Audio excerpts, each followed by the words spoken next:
좀 시달려가지고 어떻게 할까 하다가 이 친구가 처방을 내린 게 뭐냐면 미국에 있을 때였습니다. 와이프한테 처방을 내린 게 뭐냐면 밤에 자기 전에 와인 한 잔. 이 처방을 내리는 거예요. 근데 원래 이 와이프가 원래 와인 이런 것도 못 마시는데 이 불면증 때문에 얘기를 하는 거예요. 제가 막 웃으면서 야 너 교회 다니고 하는데 어떻게 와이프한테 그런 처방을 할 수 있냐 그랬더니 이 말씀을 가지고 얘기하는 거예요. 야 사도바울도 때문에 몸이 약할 때 했는데 뭐 그게 뭐 큰 죄냐고. 근데 사실 여기서 우리가 하나 주의를 기울여야 될 것은 이 포도주는 오늘 우리가 얘기하는 어떤 그런 술의 어떤 의미보다는 약과 같은 그러한 의미입니다. 오늘 지금 여기서 포인트는 뭐 그것에 했냐 안 했냐 보다 더 중요한 것은 지금 이 디모데가 이 젊음에도 불구하고 이 몸에 연약함이 있었다라고 하는 것입니다. 여러분 제가 이것을 말씀드리는 이유가 있습니다. 그것은 무엇이냐면 사실 어떤 의미에서 이 디모데가 참 좋은 것들을 가지고 있었음에도 불구하고 그 인간적인 어떤 여러 가지 연약한 부분이 있을 때도 불구하고 하나님께서 그를 사용하셨다라고 하는 거예요. 하나님께서 그에게 능력을 부어주셨다라고 하는 거예요. 여러분 우리가 하나님의 일을 할 때 참 놀라운 것은요. 사도 바울이 고백하지 않습니까? 우리가 약할 그때 볼 강합니다 라고 이야기를 하면서 사실 어떤 의미에서 하나님 우리의 강증을 통해서 하나님의 놀라운 일을 할 때도 있는데 때로는 하나님께서 우리의 약함을 통해서 우리에게 일을 하시는 그런 은혜가 있다라고 하는 것입니다. 오늘의 교회 한영주 목사님 여러분 잘 아실 텐데요. 이 한영주 목사님은 이 칼빈도 그렇지만 정말 여러 가지 몸의 질병들 때문에 참 많은 그 힘든 시간들을 보내셨잖아요. 근데 이분들 고백한 내용이에요. 이분의 고백이 뭐냐면 이것입니다. 여러분, 뭐 육체의 몸 아픔, 고통 이런 거 아무것도 아닙니다. 그럼 얘기하기를 죽으면 끝난다라고 하는 거예요. 우리가 하나님 앞에서 중요한 것은 그런 것은 아무것도 아니고 우리 가운데서 내가 하나님 앞에서 어떻게 쓰임을 받느냐라고 하는 것이 더 중요하다라고 이야기를 하면서 자기가 가지고 있는 여러 가지 연약한 부분들에 대해서 그것이 위축되는 것이 아니라 오히려 그것이 하나님께서 자기가 사용하는 놀라운 은혜의 통로가 된다라고 하는 그런 고백을 하는 것을 들어봅니다. 오늘 지금 이 디모데도 어떤 의미에서 육체의 연약한 부분들이 자기에게 있어서 걸림돌이 될 수도 있지만 오늘 이 사도 바울이 이것은 그에게 걸림돌이 아니라 그에게 말미암아 하나님 주신 놀라운 은혜의 통로가 될 수 있다고 하는 것을 가르쳐줍니다. 오늘 그러면서 이 사도 바울이 이러한 것을 디모데에게 공면할 수 있는 그 마음이 어떻게 되어지는가? 우리 디모데전서 1장 2절 한번 보시죠. 디모데전서 1장 2절 상반절 말씀을 보니까 믿음 안에서 참 아들된 디모데에게 편지하노니. 오늘 지금 이 사도 바울은 디모데를 어떻게 보고 있냐면 믿음 안에서 참 아들 됐다. 저는 캐톨릭에 여러 가지 뭐 교리들도 있고 모습들도 있는데 참 그 가운데 참 괜찮다라고 생각하는 부분 중에 하나가 무엇이냐면 대부의 갓파더 여러분 들어보셨죠? 그게 뭐냐면 이 교회에서 이 모임 안에서 실제적인 어떤 육신의 아버지가 아니더라도 어떤 영적인 어떤 그런 부모로서의 역할들을 감당해 주는 거예요. 다른 말로 하면 자기 자녀들뿐만 아니라 함께 지치에 있는 사람들에게 그런 것을 감당해 줄 수 있는 그런 것입니다. 제가 그걸 보면서 참 맞다. 우리 공동체 안에서는 어떤 의미에서 우리가 굉장히 효련 중심적이요. 제가 오늘 가정에 대해서 제가 축복을 얘기했지만 사실 지체 가운데서 우리의 다음 세대들 또 우리의 자녀들 이런 사람들을 바라볼 때 우리가 믿음 안에서 우리의 믿음의 아들이요 또한 믿음의 형제요 믿음의 자매요 라고 하는 이러한 생각들을 그리고 그런 마음들을 가진다라고 하는 것이 굉장히 중요하다라는 생각들을 해봅니다. 오늘 이 사도 바울이 이 디모데에게 이렇게 공면할 수 있었던 가장 큰 이유 중에 하나가 무엇이냐면 이 디모데를 향해서 믿음의 아들, 다른 말로 하면 그의 마음 가운데 깊은 사랑의 마음이 있었기 때문에 오늘 이 디모데를 향한 그런 깊은 공면의 마음이 있을 수밖에 없다라는 것입니다. 여러분 우리가 교회 공동체 안에서도 마찬가지입니다. 우리 교회 공동체가 참 우리 교회는 하나님께서 은혜를 주셔서 평안하고 되게 행복한 공동체인데 우리 교회가 정말 더 하나님의 은혜 가운데서 힘있게 앞으로 나가기 위해서 우리에게 더 필요한 것이 있다면 우리가 서로 지체들을 향해서 우리 함께 믿음 안에서의 아버지 역할, 믿음 안에서의 어머니 역할, 믿음 안에서의 어떤 형의 역할, 믿음 안에서 어떤 친구의 역할 이러한 것들이 우리 가운데 있을 때 사실 우리 안에 정말 이 공동체 안에 속해 있다라고 하는 것이 큰 힘과 격려가 된다라고 하는 것입니다. 저는 감사한 것은 우리 교인들 가운데 때로는 어려운 일이 있으면 제가 주목기도 제목을 이렇게 올리면 참 우리 교인들이 한 마음으로 하나님 앞에 같이 기도하는 그런 모습들 때는 우리가 공개적으로 어떤 중요한 기도 제목들 올리면 사실 그것들 가지고 우리 전체 교회들이 함께 같이 마음을 나눠주셨다고 하는 것이 참 얼마나 귀합니까? 근데 중요한 것은요, 오늘 우리들이 이러한 사도 바울 같은 그런 은혜의 마음을 가지게 되면 우리로 하여금 이 믿음의 큰 분량들이 점점 넓어진다라고 하는 거예요. 오늘 구역장님이 저한테 기도 제목들, 구역 리더들, 구역 친구들 기도 제목들을 다 얘기하면서 저한테 그런 얘기를 합니다. 목사님, 이 기도 제목들을 전부 다 보니까 다 개인과 자기 자신들만을 위한 기도 제목인데, 그래가지고 이 전체적인 기도 제목들을 또 추가해서 또 얘기하고 하는 부분들도 있는데요.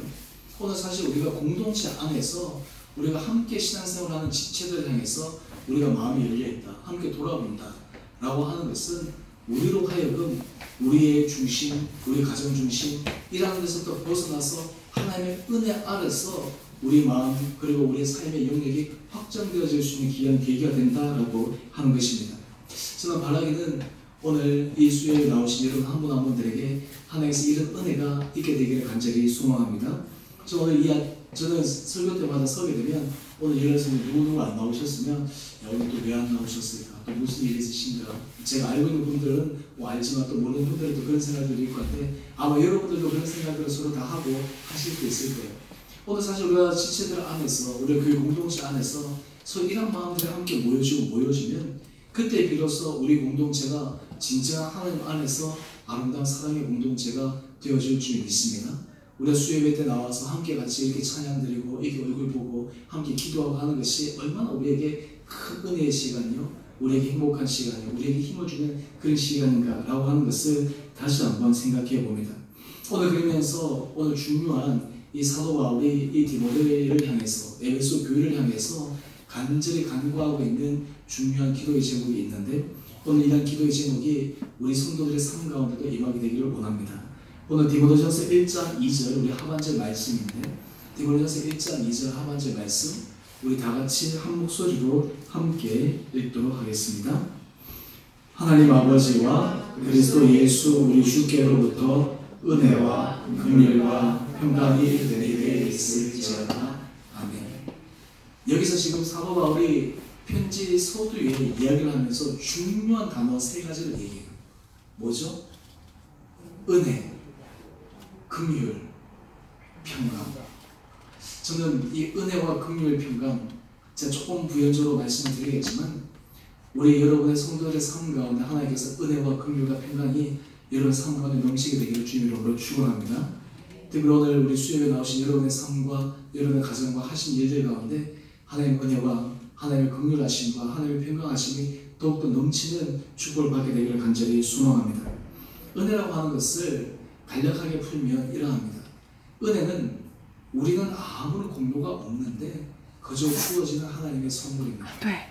우리가 예를 들어서 하나님 앞에 어떤 받을 만한 어떤 행위나 받을 만한 조건 이런 것들이 있는데 하나님께서 우리에게 주신다고 하는 것은 그건 은혜가 아니라 보상이라고 하는 단어를 쓸 것입니다. 은혜라고 하는 것은 무엇이냐면 우리가 하나님 앞에 받을 수 있는 조건, 자격은 아무것도 없는데 하나님께서 그저 우리들에게 공짜로 주시는 거예요. 그저 하나님께서 우리에게 거저 주시는 거예요. 그래서 우리가 인생을 살아갈 때 내 인생은 참 은혜로운 삶입니다 라고 하는 것은 무엇이냐 하면 하나님께서 우리에게 하나님께서 내가 어떻게 이렇게 넘치게 부어주실까? 어떻게 하나님께서 이렇게 지켜주실까? 하나님께서 어떻게 이렇게 채워주실까? 무엇보다 우리가 하나님 앞에서 하나님의 자녀로 우리가 예수 그리스도를 말미암아 우리가 구원받은 자녀로 설 수 있다고 하는 이것이 우리에게 있어서 가장 큰 은혜의 놀라운 고백입니다. 여러분 이 은혜에 대해서 우리가 생각하기 시작하면 우리의 삶에 있어서는 감사가 넘쳐날 수밖에 없습니다. 왜 그렇습니까? 여러분 우리가 삶을 살아가다 보면 우리 안에 불평, 불만이 일어나는 가장 근본적인 이유가 이것입니다. 아니 내가 이만큼 했으면 이 정도 대가를 받는 것이 당연한데 내가 한 것에 비해서 그만한 대가를 못 받으면 우리 안에 불평, 불만이 생기는 거예요. 그 가운데 마음이 답답함이 생기는 것입니다. 관계도 마찬가지입니다. 내가 이만큼 했으면 이 사람도 내한테 이 정도는 해줘야지. 내가 1을 해줬으면 적어도 한 0.5는 해줘야지. 내가 한 10을 해줬으면 한 5는 해줘야지. 5는 그냥 1도 안 한다 그러면 오히려 그 안에 섭섭함이 생기는 것이잖아요. 근데 은혜라고 하는 것은 무엇이냐면 나는 아무것도 한 게 없는데 나는 하나님 앞에 받을 만한 그런 아무런 조건도 없는데 하나님께서 내게 부어주셨다. 라고 하는 것이 바로 이 은혜의 핵심적인 개념이거든요. 오늘 우리 마음속에 이 은혜 마음이 있게 되면 하나님께서는 우리 삶 가운데 이 감사의 고백이 날마다 우리의 입술에서 끊어지지 않을 줄 믿습니다. 두 번째 긍휼이라고 하는 것이 무엇이냐면, 여러분 우리가 인생을 살아가다 보면 요즘 우리가 사무엘하 말씀을 묵상할 때 요즘 다윗을 보면서 저는 참 이 다윗을 보면서 애처로운 마음이 들거든요. 이 다윗이 하나님 앞에 그렇게 귀하게 쓰임을 받았는데 그가 실수해서 하나님의 손에서 그가 지금 시험을 받고 연단을 받고 있잖아요. 자기 사랑하는 아들 압살롬에 의해서 쫓겨나서 지금 왕궁을 버리고 떠나야 되는 피난길에 오르기도 하고, 그냥 한 사람에 의해서 오늘 제가 올린 성경 구절처럼 시므이라는 사람이 자기를 저주하는 소리를 들어야 했고 얼마나 수모를 당합니까?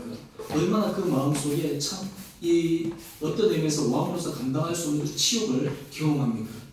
오늘 그런데 이 다윗이 그러한 여러 가지 삶의 어려움과 아픔이 있지만 그는 하나님의 긍휼을 경험합니다. 다른 말로 하면 우리는 우리는 사람들의 삶 속에서 하나님 앞에서도 마찬가지지만 모든 사람이 실수할 수 있고 모든 사람이 넘어질 수 있고 모든 사람이 시험에 빠질 수 있는데, 중요한 것은 하나님은 우리를 불쌍히 여기신다는 거예요. 우리를 긍휼히 여기신다라고 하는 거예요. 하나님이 우리를 생각할 때, 야, 너 내가 이만큼 했는데 너 이거밖에 못해? 이러면 우리가 얼마나 하나님 앞에 참 죄송한 부분이 많을 뿐만 아니라 우리 삶이 경직되겠어요. 그러나 하나님은 우리에게 은혜를 주실 뿐만 아니라 우리를 긍휼히 여기세요. 우리를 불쌍히 여기세요. 여러분, 이 측은지심이라고 하는 말 여러분 잘 아실 텐데요. 이 유교에 있어서 이 측은지심이 이 사람의 기본 정서 가운데 있어서 가장 중요한 기본 정서라고 하는 거예요. 여러분, 사람이 어떤 마음을 감동을 일으킬 때 측은한 마음이 불러일으키게 되면 모든 문제가 해결돼요. 아무리 내 마음에 긍미운 마음이 들더라도 갑자기 상대방이 측은해 보이고 불쌍해 보이기 시작하면 우리 마음이 막 녹아지는 거죠. 하나님이 사실 우리를 바라볼 때 이 긍휼히 여기시는 마음으로 우리를 바라보십니다. 긍휼히 여기는 마음으로 우리를 붙들어 주십니다. 오늘 지금 이런 은혜를 사도 바울은 디모데에게 그리고 에베소 교인들에게 이야기를 하고 있습니다. 세 번째는 평강입니다. 저는 특별히 우리 사랑하는 성도님들 삶 가운데 하나님께서 이런 놀라운 평강을 허락하여 주시기를 간절히 소망합니다. 저는 우리 교회 우리 성도님들 각 가정마다 여러 가지 삶 가운데서 자그마한 문제들은 다 있겠지만 하나님께서 큰 은혜 물줄 안에서 여러분의 신년 가운데 이 평강의 은혜로 충만히 채워주시기를 간절히 소망합니다.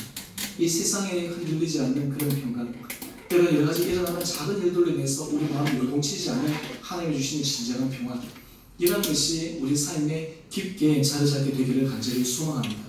이 평강과 평안은 다른 말로 하면 하나님이 우리와 함께 하신다, 하나님이 우리와 더불어서 계신다라고 하는 것을 상징적으로 보여주는 사건입니다. 예수님께서 부활하시고 난 다음 두려움에 떨고 있던 제자들에게 나타나셔서 하신 첫 번째 말씀이 평강이 내게 있을지어다 라고 말씀하시는 거죠.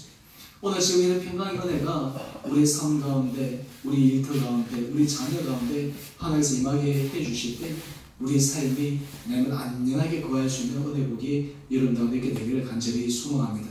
저는 바라기는 우리 사랑하는 성도님들 여러분 가정을 위해서 늘 기도하고 자녀를 위해서 기도할 때마다 하나님 우리 성도들에게 이런 평강의 은혜 복을 허락하여 주십시오. 우리 교회도 하나님께서 이런 은혜 복을 허락하여 주십시오. 이것을 통해서 우리 모든 성도들과 우리 가정과 우리 교회를 통해 하나님께서 우리와 함께 하신다라고 하는 것을 날마다 느끼게 하여 주십시오.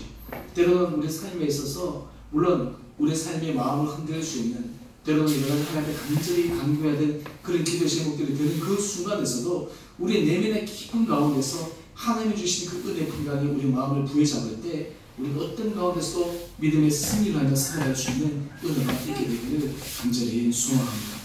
오늘 그러면서 하나님께서 우리 삶 가운데 이 디모데를 위해서 이 사도 바울이 간구했던 이 기도의 제목처럼 은혜와 긍휼과 평강이 우리 삶 가운데 넘침으로 말미암아 우리 삶의 주님 앞에서 더욱더 은혜로운 삶으로 나가게 되기를 원합니다.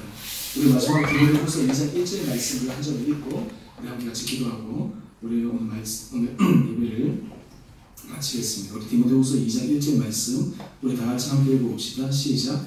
내 아들아, 그러므로 너는 그리스도 예수 안에 있는 은혜 가운데서 강하고. 오늘 이 은혜와 긍휼과 평강, 이것을 통해서 사도 바울이 궁극적으로 이 디모데와 에베소 교회를 향해서 말씀하고 싶은 것은 하나님의 은혜 가운데 거할 때, 하나님의 긍휼 가운데 거할 때, 하나님의 평강 가운데 거할 때 하나님의 삶을 강하게 붙들어 주시는 그런 놀라운 것을 경험할 수 있다라는 것입니다.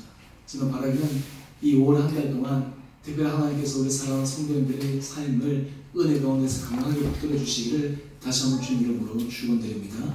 우리 자녀들에게도 하나님께서 이런 은혜를 주시기 원하고 우리가 하는 모든 일들마다 하나님께서 이런 은혜 문을 더욱더 활짝 열어주시기를 다시 한번 주님 이름으로 축원드립니다. 우리 함께 같이 기도하십시다.